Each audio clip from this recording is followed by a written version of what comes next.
चलिए आज बात करते हैं इतिहास की सबसे भयानक लेकिन शायद सबसे कम जानी समझी जाने वाली आपदाओं में से एक के बारे में। 1.5 से 4.5 करोड़ ये सिर्फ कोई नंबर नहीं है।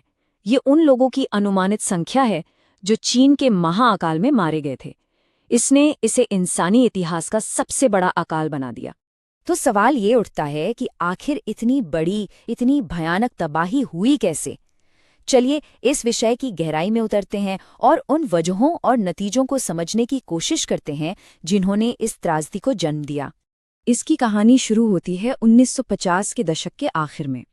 उस वक्त चीन एक गरीब, खेती पर निर्भर देश था जो दुनिया में अपनी एक अलग जगह बनाने के लिए कह सकते हैं बेताब था। तो देखिए, इस पूरी कहानी के पीछे जो सबसे बड़ी वजह थी वो था एक डर।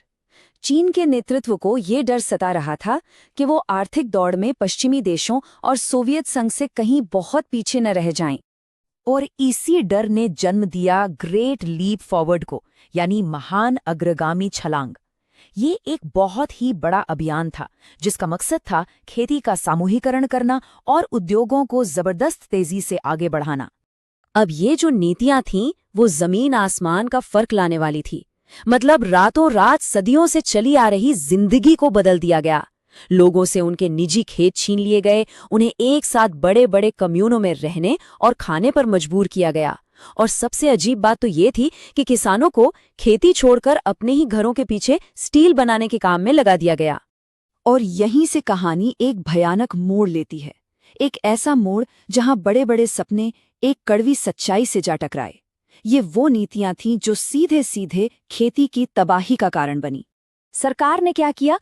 पूरे देश में खेती के अजीबोगरीब नए तरीके लागू कर दिए, जैसे कि बहुत गहरी जुताई करना या बीजों को एकदम पास पास बो देना। असल में ये तरीके किसी खेती किसानी के ज्ञान पर नहीं बल्कि सिर्फ राजनीतिक सोच पर आधारित थे, और इसका नतीजा जाहिर है फसल की बर्बादी ही होना था। और बात सिर्फ यहीं खत्म नहीं हुई। समस्या को और भी ज्यादा गंभीर बना दिया एक बहुत बड़े झूठ ने। स्थानीय अधिकारियों पर इतना ज्यादा दबाव था कि उन्होंने फसल उत्पादन के झूठे और बढ़ा चढ़ाकर आंकड़े पेश कर दिए।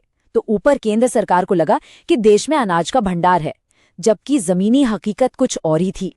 तो आप देख रहे हैं ये कैसे एक के बाद एक गलतियों की चेन बनती चली गई। पहले गलत नीतियां, फिर झूठी रिपोर्टें, और फिर उन झूठी रिपोर्टों के आधार पर सरकार ने किसानों से उनका अनाज भी ले लिया। और आखिर में हुआ ये कि जिस किसान ने अनाज उगाया उसी के पास खाने को कुछ नहीं बचा।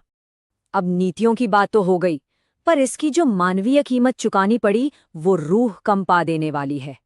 जैसे जैसे खाना खत्म होता गया, लोगों को ऐसी चीजों का सामना करना पड़ा जिसकी हम कल्पना भी नहीं कर सकते। लोग भूख, बीमारी और थकावट से मर रहे थे। जिंदा रहने के लिए उन्होंने पेड़ की छाल, जड़ें, यहां तक कि मिट्टी तक खाई। कुछ जगहों से तो नरभक्षण की खबरें भी आईं। और सोचिए, इस पूरी त्रासदी को और भी ज्यादा भयानक किस चीज ने बनाया? वो ये कि लोगों को कहीं जाने की भी इजाजत नहीं थी। सरकार ने आवाजाही पर पाबंदी लगा रखी थी, जिसने लोगों को अकाल वाली जगहों में ही फंसा दिया। वो कहीं और जाकर खाने की तलाश भी नहीं कर सकते थे। तो संकट से निपटने की जगह सरकार क्या कर रही थी? वो इसे छिपाने की कोशिश कर रही थी। जैसा कि यहाँ लिखा है, अकाल की बात को खुलेआम नकारा गया, जानकारी को सेंसर कर दिया गया, और जो भी सच बोलने की हिम्मत करता उसे राजनीतिक दुश्मन मान लिया जाता था। तो चलिए अब आगे बढ़ते हैं और देखते हैं कि इस तबाही का लंबे समय तक क्या असर रहा और आज इसे कैसे देखा जाता है, या कह सकते हैं कैसे याद किया जाता है। देखिए, इतने बड़े अकाल की सच्चाई को ज्यादा दिन तक छुपाया नहीं जा सकता था। 1961 आते आते नीतियों को बदलना शुरू किया गया। इस बड़ी नाकामी की वजह से माओ त्से-तुंग की सत्ता पर पकड़ कुछ समय के लिए कमजोर पड़ गई, लेकिन कुछ ही साल बाद उन्होंने सांस्कृतिक क्रांति शुरू करके अपनी ताकत वापस हासिल कर ली, जिससे देश में एक और बड़ी उथल-पुथल मची। तो आखिर में इस पूरी कहानी से हम क्या सीखते हैं? ये अकाल आज भी इतना महत्वपूर्ण क्यों है? ये इस बात का एक जीता जागता सबूत है कि कैसे गलत नीतियों और जानकारी को दबाना करोड़ों लोगों की मौत का कारण बन सकता है। ये हमें एक ऐसी सत्तावादी व्यवस्था के खतरों की याद दिलाता है जहां सच के लिए कोई जगह ना हो।